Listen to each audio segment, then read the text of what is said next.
Hello everyone, तो अब हम सॉल्व करेंगे एक्सरसाइज 4.6 का क्वेश्चन नंबर 15। क्वेश्चन नंबर 15 है मेरे पास, if A matrix find A inverse using A inverse solve the system of equation.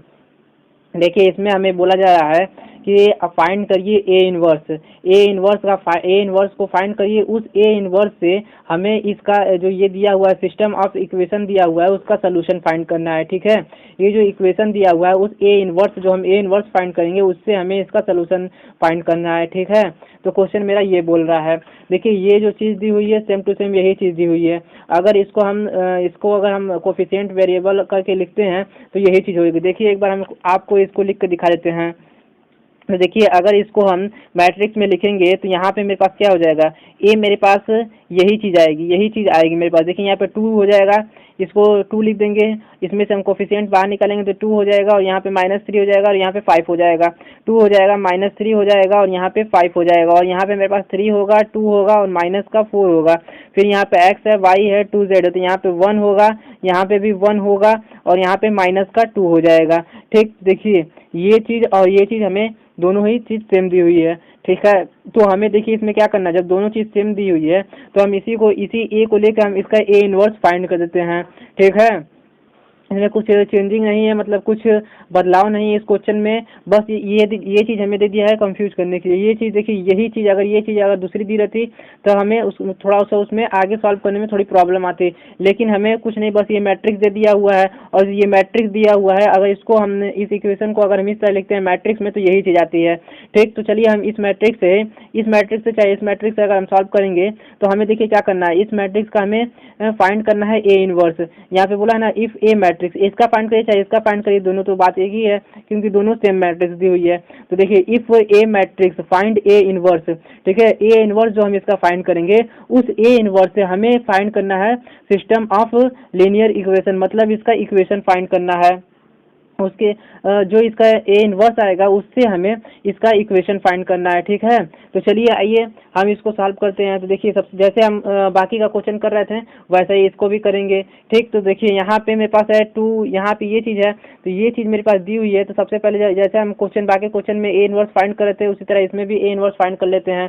तो ए इनवर्स फाइंड करने के लिए हमें क्या करना पड़ेगा, हमें सबसे पहले ए इनवर्स फाइंड करने के लिए इसको फाइंड करने के लिए हमें सबसे पहले डिटर्मिनेंट निकाल के देखना होगा कि ये एग्जिस्ट कर रहा है, ए इनवर्स जो है वो एग्जिस्ट कर रहा है कि नहीं।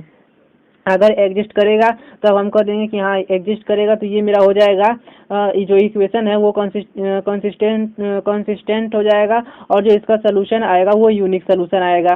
ठीक है, कुछ इस तरह से ये सॉल्व होगा। तो चलिए अब हम इसको सॉल्व करते हैं। तो सबसे पहले इस ए इनवर्स एग्जिस्ट कर रहा है कि नहीं कर रहा है उसके लिए हमें सबसे पहले क्या करना पड़ेगा, सबसे पहले हमें ए डिटर्मिनेंट निकालना पड़ेगा जैसे हम बाकी क्वेश्चन में निकाले हैं। तो चलिए यहाँ पे ए डिटर्मिनेंट निकालते हैं। ठीक, तो ए डिटर्मिनेंट निकालने के लिए यहाँ पे मेरे पास हो जाएगा, यहाँ पे इस चीज़ को हम मैट्रिक्स में है, इस चीज़ को डिटरमिनेंट में लिख लेते हैं। तो यहाँ पे 2, यहाँ पे 3 और यहाँ पे 1, यहाँ पे -3, यहाँ पे 2 और यहाँ पे 1, फिर यहाँ पे 5, फिर यहाँ पे -4 और यहाँ पे -2। ठीक है, अब इस ए डिटरमिनेंट को हम सॉल्व कर लेते हैं। तो ए डिटरमिनेंट को हम कैसे सॉल्व करेंगे, जैसे बाकी का क्वेश्चन में सॉल्व किए हैं ए डिटरमिनेंट उसी तरह इसमें भी सॉल्व करेंगे। तो यहाँ पे देखिए, ए डिटरमिनेंट निकालने के लिए हम यहाँ पे ए डिटरमिनेंट निकालते हैं। ठीक है, तो ये रो छोड़ देंगे, ये कॉलम छोड़ देंगे। तो सबसे पहले यहाँ 2 लिख लेते हैं, 2 लिखने के बाद हम ये रो छोड़ देते हैं, ये कॉलम छोड़ देंगे। तो मेरे पास 2 और 2 में मल्टीप्लाई करेंगे तो मेरे पास क्या आएगा, मेरे पास आ जाएगा -4, 1 में 4 का मल्टीप्लाई करेंगे तो यहाँ माइनस साइन है तो यहाँ प्लस साइन का 4 हो जाएगा। ठीक है, फिर हम आते हैं अपने सेकेंड वाले पे। तो ये वाले देखिए, ये हो गया 2 हो गया, हम फर्स्ट रो के अलॉन्ग एक्सपेंड कर रहे हैं यहाँ पे।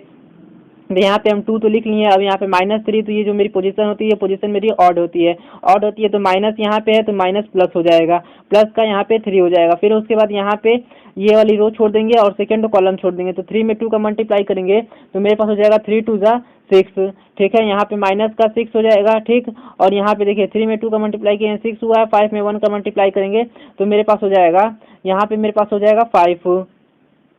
ठीक है, तो यहाँ पे मेरे पास हो जाएगा 5, तो यहाँ पे अब हम लिख लेंगे 5। ठीक, फिर उसके बाद देखिए, उसके बाद हम क्या करेंगे, उसके बाद अब हम आते हैं थर्ड रो पे, तो ये वाली रो छोड़ देंगे और ये वाला कॉलम छोड़ देंगे, तो ये 3 में 1 का यहाँ पे मेरे पास हो जाएगा 5। ठीक, फिर यहाँ पे आ जाता है मेरा, देखिए यहाँ पे हो जाएगा ये रो और ये कॉलम छोड़ देंगे, तो 3 में 1 का मल्टीप्लाई करेंगे तो मेरे पास हो जाएगा 3, और 2 में 1 का मल्टीप्लाई करेंगे तो मेरे पास हो जाएगा -2। ठीक, तो देखिए एक बार हम इसको चेंज कर लेते हैं, देखिए लग रहा है गलत है ये वाला।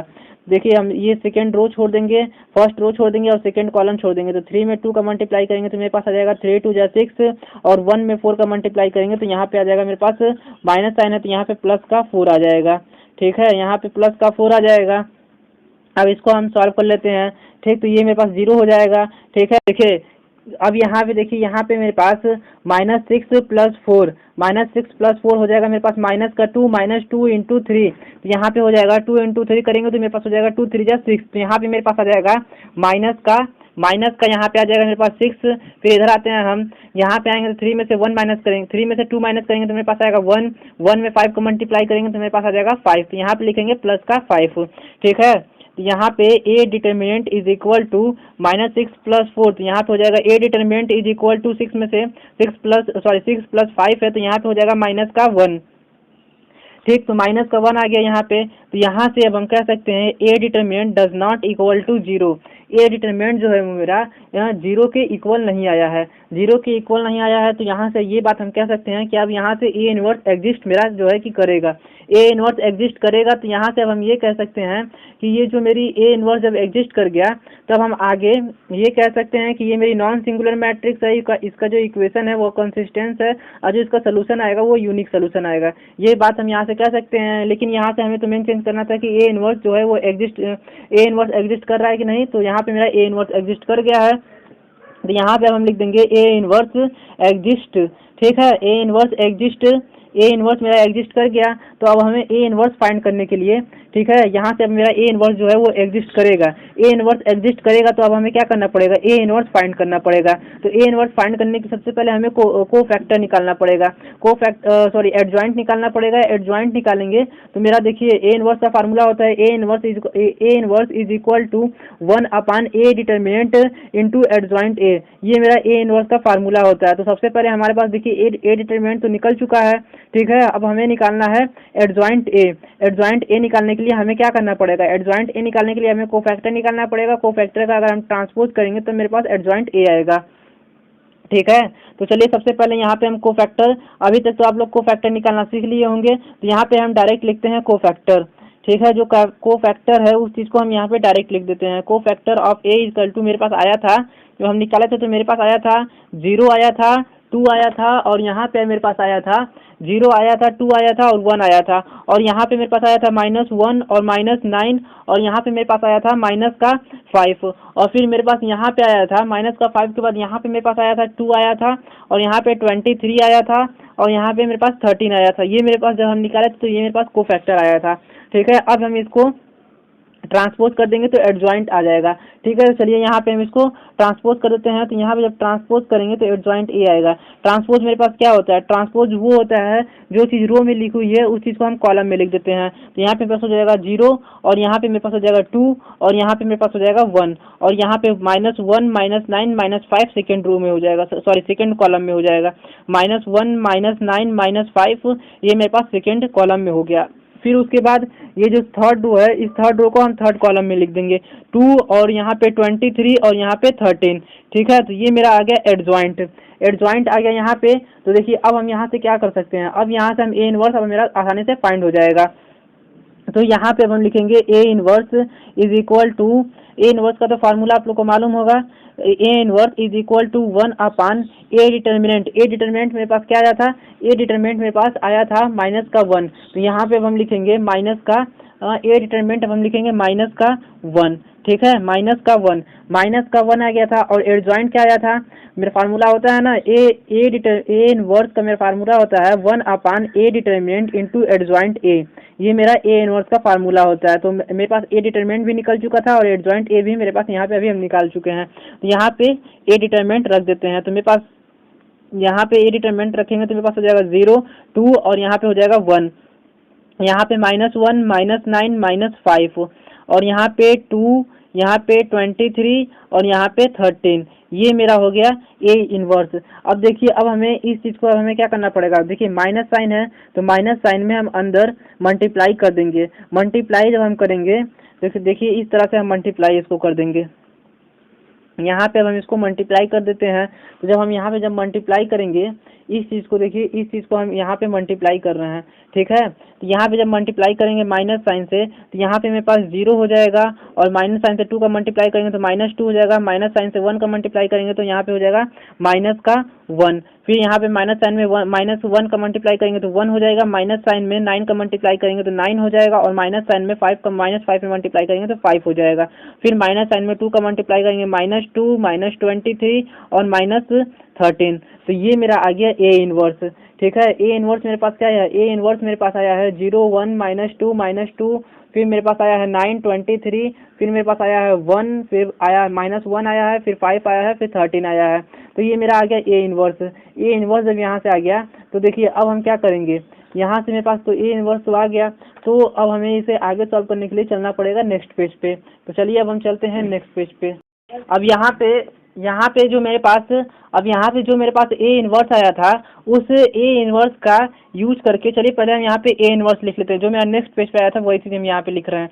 तो मेरे पास ए इनवर्स क्या आया था, ए इनवर्स मेरे पास आया था यहाँ पे, ए इनवर्स मेरे पास आया था 0 आया था, -2 आया था और -1 आया था।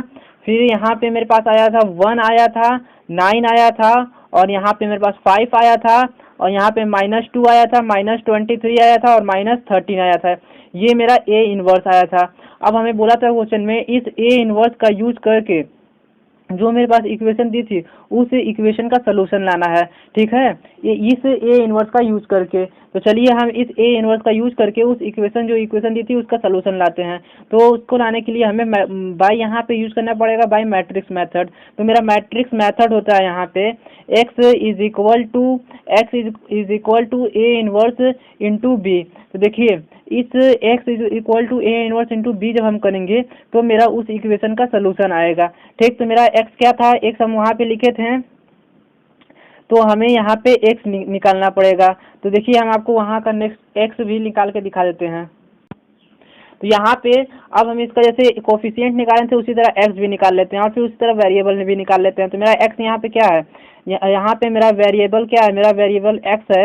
x इज इक्वल टू मेरे पास है x है, y है, z है। तो यहाँ पे x y z, ठीक है। और इसी तरह हम अपना कांस्टेंट भी लिख लेते हैं यहाँ पे, क्योंकि बाद में इसका जरूरत पड़ने वाला है आगे, ठीक। तो मेरे पास कांस्टेंट क्या है, मेरे पास कांस्टेंट है 11 है, -5 है, -3 है। यहाँ पे 11 फिर -5 और फिर -3। देखिए अब यही चीज़ हम अपने मैट्रिक्स मेथड में x रखेंगे, ये वाला x रखेंगे और ये वाला कांस्टेंट रखेंगे, ठीक है। तो ये दोनों हम रखेंगे वहाँ पे, क्योंकि वहाँ पे x की ज़रूरत है और b की ज़रूरत है। तो x और b वहाँ पे अब हम नेक्स्ट पेज पे रखेंगे। तो अब यहाँ पे देखिए जो हम पीछे आपको x लिखे थे वही x यहाँ पे लिखना पड़ेगा, x y z, वो वाला वही x यहाँ पे हम लिख लिए, ठीक है। और a इनवर्स तो यहाँ पे हम निकाल चुके हैं, ठीक है। तो ये a इनवर्स अब हम यहाँ पे लिख लेते हैं। तो a इनवर्स मेरे पास था 0 -2 है, -1 है और 1 है, 9 है, फिर 5 है, फिर -2 है, -23 है और -13 है। और b मेरे पास क्या था, b मेरे पास था 11 था, -5 था, -3 था। तो यहाँ पे हम b लिख लेते हैं 11 -5 और -3, ठीक है। तो ये चीज़ अब हम लिख लिए, ठीक। अब हमें क्या करना है, अब हम इसे सॉल्व कर देंगे सिंपली। तो इसे हम सॉल्व कर लेते हैं। तो इसे सॉल्व क्या करना है, इसका इससे मल्टीप्लाई करना है। तो यहाँ पे इज इक्वल टू लिखेंगे और यहाँ पे अब इसका इससे मल्टीप्लाई कर लेते हैं, ठीक। तो 0 में 1 का मल्टीप्लाई करेंगे तो मेरे पास आ जाएगा 0, ठीक है। 0 में 11 का मल्टीप्लाई करेंगे तो 0, फिर 1 में 5 का मल्टीप्लाई करेंगे तो माइनस का 5, फिर -2 में -3 का मल्टीप्लाई करेंगे तो देखिए 1 इस 5 में से 5 3 2 या 6 हो जाएगा। तो सिंपली यहाँ से देखिए 5 में से 6 माइनस करेंगे तो मेरे पास आ जाएगा 1, ठीक। तो यहाँ पे 6 में से 5 माइनस करेंगे तो आ जाएगा 1, सॉरी यहाँ पे -1 नहीं, सिर्फ 1 आएगा। तो यहाँ पे मेरे पास आ गया 1। फिर उसके बाद देखिए यही चीज़ हम किए हैं -5 और यहाँ पे प्लस का 6, तो यहाँ पे आया है 1, ठीक है। तो यहाँ पे 1 आ गया है, ठीक। फिर देखिए फिर अब हमें अब यहाँ पे अपने सेकेंड वाले पे आते हैं, सेकेंड रो का फर्स्ट कॉलम से मल्टीप्लाई। तो -2 में 11 का मल्टीप्लाई करेंगे तो मेरे पास आ जाएगा यहाँ पे 23, 22 आएगा, ठीक है, माइनस का 22 आएगा। फिर 9 में 5 का मल्टीप्लाई करेंगे तो 9 5 जा 45, तो यहाँ पे 45 आ जाएगा। फिर 23 माइनस 23 में -3 का मल्टीप्लाई करेंगे तो प्लस का 69 आ जाएगा। तो अब हम इसको सॉल्व कर लेते हैं। तो इनको हम प्लस करेंगे तो 5 2 7 हो जाएगा और 4 2 7, तो ये मेरा हो गया 77 माइनस का 77 और प्लस का यहाँ पे 69, ठीक है। तो जब इसको हम सॉल्व करेंगे तो यहाँ पे 77 में 69 सॉरी यहाँ पे 426 ना होगा, 67 में 69 माइनस करेंगे तो मेरे पास आ जाएगा सिर्फ 2 आ जाएगा। तो यहाँ पे हम लिखेंगे 2। फिर इसी तरह इसको हम कर लेते हैं सॉल्व। तो इसी तरह उन थर्ड वाले को 1 में 11 का मल्टीप्लाई करेंगे तो मेरे पास आ जाएगा माइनस का 11, इसको थोड़ा ऊपर कर लेते हैं, यहाँ पे आ जाएगा माइनस का 11, ठीक है। फिर 5 में 5 का मल्टीप्लाई करेंगे तो 5 5 जा 25, माइनस का 25 आ जाएगा। फिर -13 में 3 का मल्टीप्लाई करेंगे तो मेरे पास आ जाएगा प्लस का 39, ठीक। अब इसको हम सॉल्व कर लेते हैं। इसको सॉल्व करेंगे ये हो जाएगा 5 2 5 1 6 और 2 1 3, तो ये हो गया 36 माइनस और यहाँ पे प्लस का 39, तो 39 में 36 माइनस करेंगे तो आ जाएगा मेरे पास 3, तो यहाँ पे हम लिख दिए 3। तो मेरे पास एक्स वाई जेड क्या आया है, एक्स वाई जेड, इसकी हमें जो एक्स वाई जेड था उसका हमें इक्वेशन मिल गया। यहाँ पे एक्स की वैल्यू आ गई है 1 और वाई की वैल्यू आ गई है 2 और जेड की वैल्यू आ गई है 3। देखिए जैसे हम बाकी का क्वेश्चन सॉल्व किए थे सेम टू सेम वैसा ही क्वेश्चन इसमें भी सॉल्व करना था, बस जो इक्वेशन दी थी उसी इक्वेशन का हमें ए इनवर्स फाइंड करना था। उसी ए इनवर्स फाइंड करने के बाद उसी ए इनवर्स से हमें उस इक्वेशन का सोल्यूशन बनाना था। तो ये मेरा सोल्यूशन आ गया है उसका, ठीक है, एक्स वाई जेड। तो ये मेरा क्वेश्चन नंबर 15 कंप्लीट हो गया।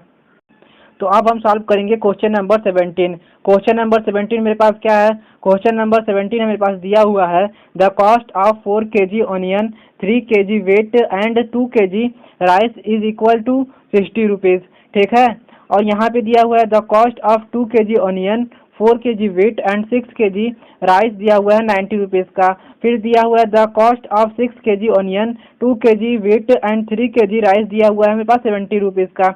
और हमें बोल रहा है कि find cost of each item पर केजी बाई मैट्रिक्स मेथड।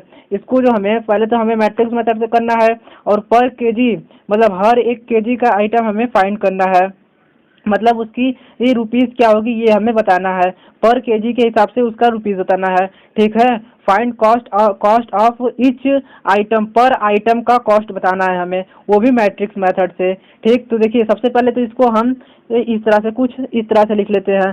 देखिए मेरे पास पहले इसको शॉर्ट फॉर्म में लिख लेते हैं 2 kg, यहाँ पे 2 kg हमारे पास ऑनियन दिया हुआ है, ठीक, शॉर्ट फॉर्म में ऑनियन लिख ले रहे हैं। फिर 4 kg यहाँ पे मेरे पास वीट दिया हुआ है और 6 kg हमारे पास राइस दिया हुआ है। ये मेरे पास दिया हुआ है मेरे पास कितने रुपीज़ का, ये मेरे पास दिया हुआ है 60 रुपीज़ का, ठीक है। सॉरी 4 kg है, 3 kg है, 2 kg है, तो इसको हम ये सेकेंड वाली लाइन वाला लिख दिए हैं। यहाँ पे 2 kg और 4 kg और यहाँ पे 6 kg, ये मेरे पास दिया हुआ है 90 रुपीज़ का, ठीक है।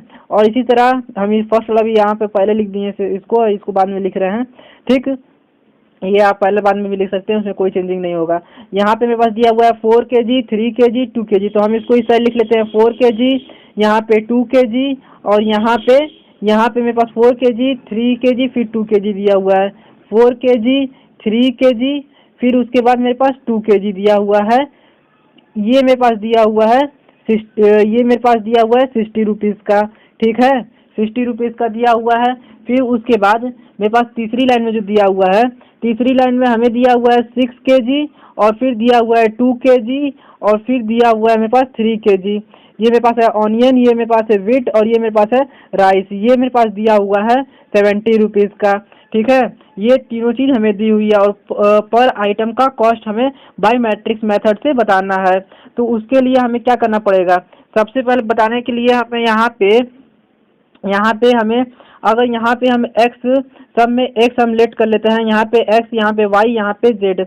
अगर एक्स वाई जेड लेट करके हर आइटम का अगर हम प्राइस मालूम करने की कोशिश करें तो हमें लगभग मालूम चल जाएगी। तो देखिए यहाँ पे अगर हम लेट कर लेते हैं, इसको ऊपर कर लेते हैं, यहाँ पे अगर हम लेट कर लेते हैं, let the price of 1 kg onion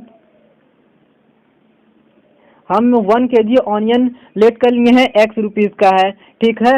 और इसी तरह हम ये चीज़ लेट कर लिए हैं ऑफ 1 kg वीट जो मेरे पास दिया हुआ है वो भी मेरे पास दिया हुआ है। 1 kg वीट भी मेरे पास कितना दिया हुआ है, Y रुपीज़ का है, ठीक है। और इसी तरह हम 1 kg अगर हम राइस भी लेट कर लेते हैं Z रुपीज़ का है, ठीक है।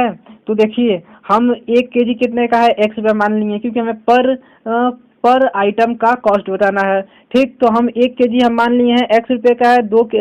फिर वीट और ओनियन, वीट, राइस, इसी तरह तीनों को हम मान लिए हैं XYZ मान लिए हैं, ठीक।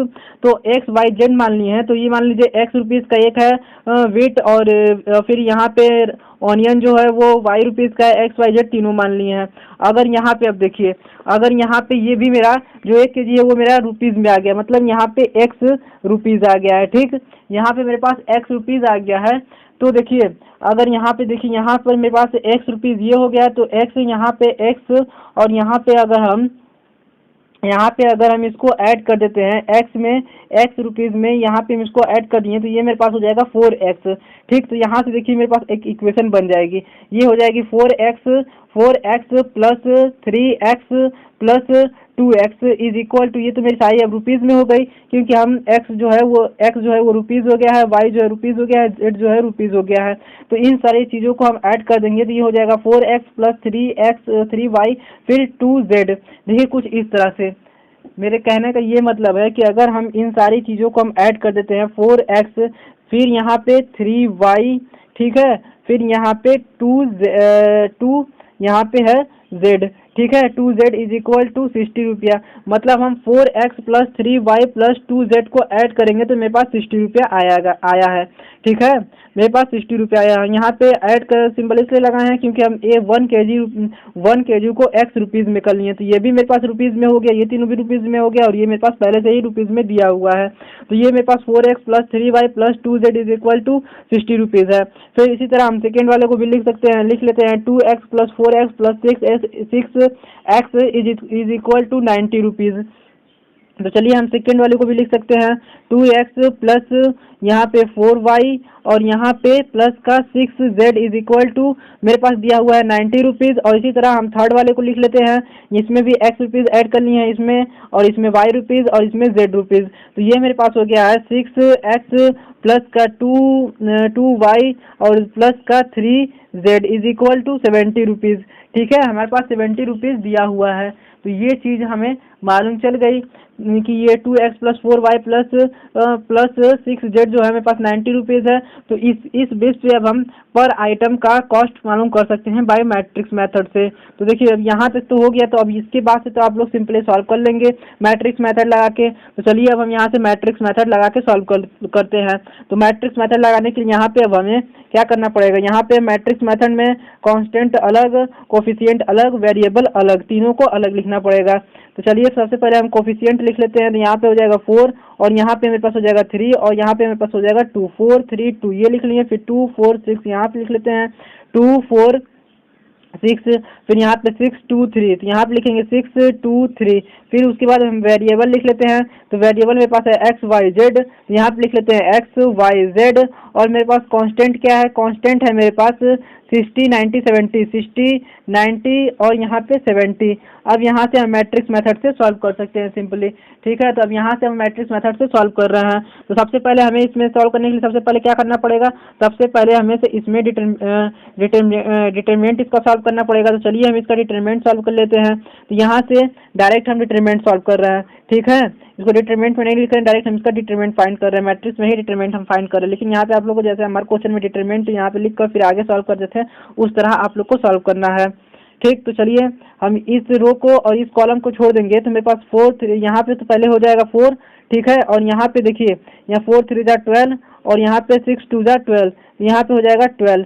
फिर इसी तरह इसके साथ करते हैं, ये फर्स्ट रो छोड़ देंगे, सेकेंड कॉलम छोड़ देंगे, 3 2 पहले तो यहाँ पे हो जाएगा मेरा माइनस का 3, फर्स्ट रो के अलॉन्ग इसको एक्सपेंड कर रहे हैं। तो यहाँ पे हो जाएगा पहले तो माइनस का 3, फिर ये रो ये कॉलम छोड़ देंगे तो 3 2 6, ठीक है। और 6 6 सिक्स सीजा मेरे पास हो जाएगा माइनस का 36। फिर उसके बाद हम आते हैं ये रो ये कॉलम छोड़ देंगे, तो 2 में 2 का मल्टीप्लाई करेंगे पहले, तो यहाँ पे मेरे पास हो जाएगा प्लस का 2, और यहाँ पे जब हम आएंगे तो यहाँ पे मेरे पास क्या हो जाएगा, यहाँ पे मेरे पास हो जाएगा 4। ठीक है, ये रो ये कॉलम छोड़ देंगे, 2 2 जा 4 हो गया है, और 6 4 जा 24, तो यहाँ पे हो जाएगा माइनस का 24। ठीक, अब इसको हम सॉल्व कर लेते हैं, तो यहाँ से मेरा ए डिटरमिनेंट निकल जाएगा, तो ए डिटरमिनेंट इज इक्वल टू, यहाँ से तो मेरा 12 में 12 माइनस करेंगे 0, 0 में 4 का मल्टीप्लाई करेंगे तो 0, तो यहाँ से इसकी तो बात खत्म कर दीजिए। यहाँ पे आइए 6 में से 36 माइनस करेंगे तो मेरे पास आ जाएगा 30 में 3 का मल्टीप्लाई करेंगे तो मेरे पास आ जाएगा 90, तो यहाँ पे मेरे पास लिखा जाएगा 90। फिर 24 में 4 माइनस करेंगे तो मेरे पास हो जाएगा 20 में 2 का मल्टीप्लाई करेंगे तो मेरे पास हो जाएगा 40, तो यहाँ पे हो जाएगा माइनस का 40। तो ए डिटरमिनेंट मेरे पास क्या आ गया, यहाँ से मेरे पास ए डिटरमिनेंट आ गया, 90 में 40 माइनस करेंगे तो मेरे पास हो जाएगा 50, तो ए डिटरमिनेंट आ गया 50। ठीक है, तो फिर यहाँ से हम लिखेंगे A determinant is does not equal to 0, sorry zero जो है वो 50 के इक्वल नहीं आया है। ठीक, तो यहाँ पे डज नॉट इक्वल टू 0 हो गया है। ठीक है, तो अब हमें यहाँ से क्या मालूम चला, यहाँ से हम ये कह सकते हैं कि जो मेरी इक्वेशन है वो मेरी कंसिस्टेंस है, और जो मेरी सोल्यूशन आएगा वो यूनिक सोल्यूशन आएगा। तो यहाँ से हम लिख लेते हैं, इसको थोड़ा ऊपर कर लेते हैं, पहले थोड़ा इधर कर लिए हैं, इसको थोड़ा इस तरह कर लिए हैं। तो यहाँ से अब हम लिखेंगे equation are consistent and have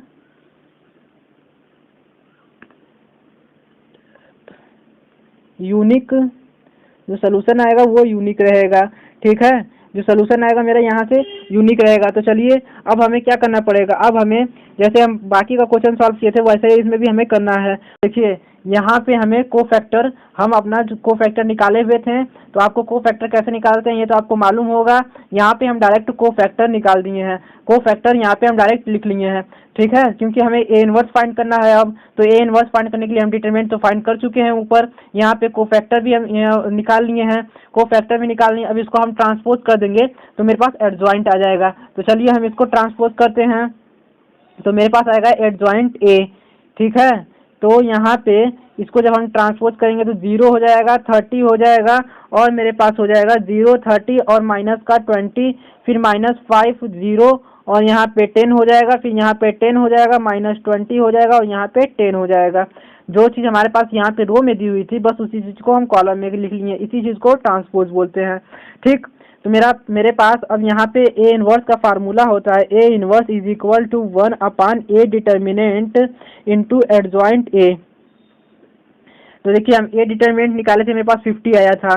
ठीक, और एडजॉइंट जो आया है वो यहाँ पे है। तो चलिए अब यहाँ से हम ए इनवर्स फाइंड कर लेते हैं। तो ए इनवर्स यहाँ से जब फाइंड करेंगे तो मेरे पास सिंपली ए इनवर्स आ जाएगा।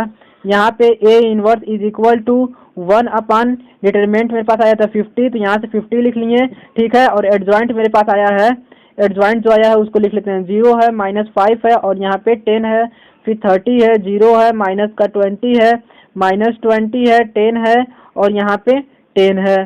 ठीक है, तो ये मेरा हम एडजॉइंट ए इनवर्स मेरा यहाँ पे ये चीज़ आ गई है। ठीक, अब यहाँ पे हमें क्या करना है, अब यहाँ पे हमें बाय मैट्रिक्स मेथड से इसको सॉल्व कर लेते हैं। तो यहाँ पे लिखेंगे, यहाँ पे अब हम लिखेंगे बाय यूजिंग मैट्रिक्स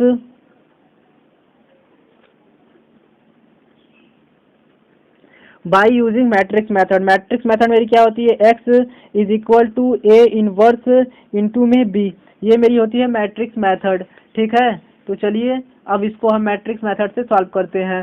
ठीक, तो मेरे पास x, मेरे पास यहाँ पे क्या था, x होता है, y होता है और z होता है। ठीक, अभी तक तो आप समझ गए होंगे कि हम x कहाँ से लिखें, ये x।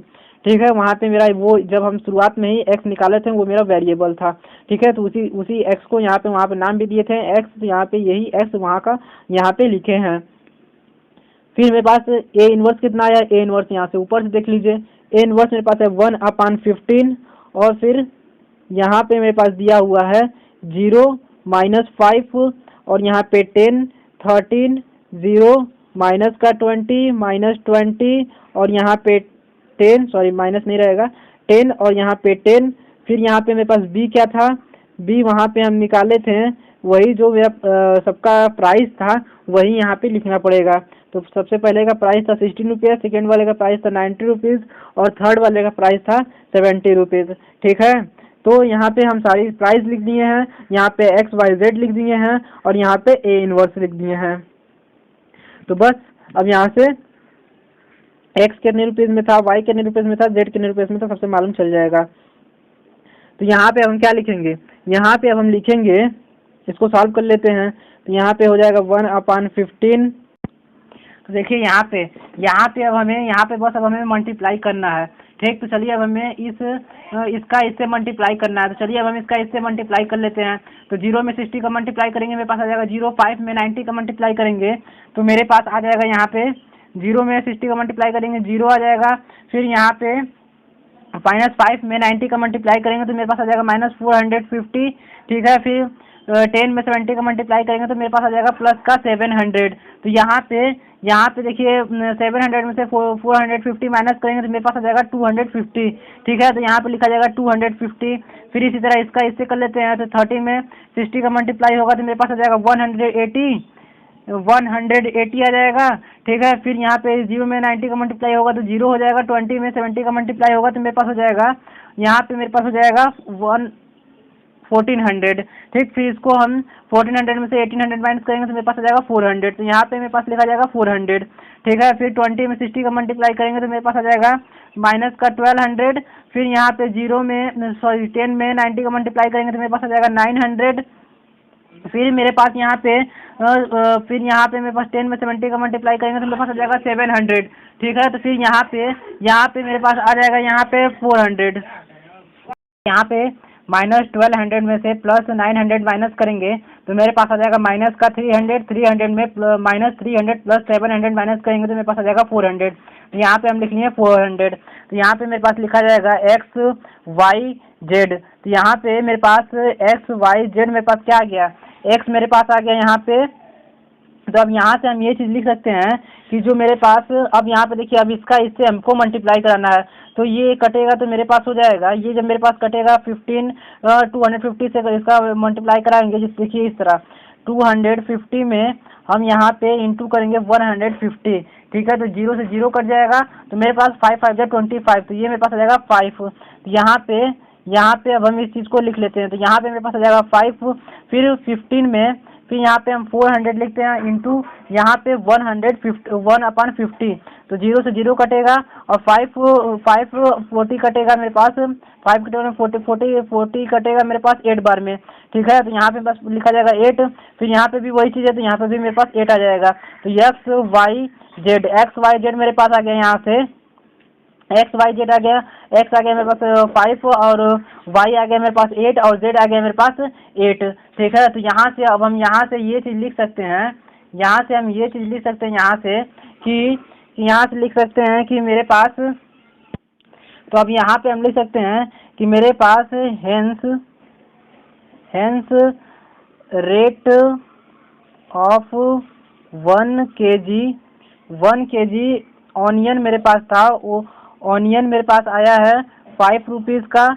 ठीक है, तो यहाँ से हमें पर केजी का कॉस्ट हमें मालूम चल गया। ठीक है, क्योंकि यहाँ पे मेरे पास एक्स की वैल्यू आई है 5, तो यहाँ पे ओनियन जो था 1 kg ओनियन मेरे पास 5 रुपीज़ का आएगा। ठीक है, इसी तरह 1 kg वीट जो था वो मेरे पास आया है, 1 kg वीट मेरे पास 8 रुपीज़ का आएगा। ठीक है, पर केजी कॉस्ट फाइंड करना था तो यहाँ से हम सबका कॉस्ट पर रेट केजी हम यहाँ पे मालूम चल गया।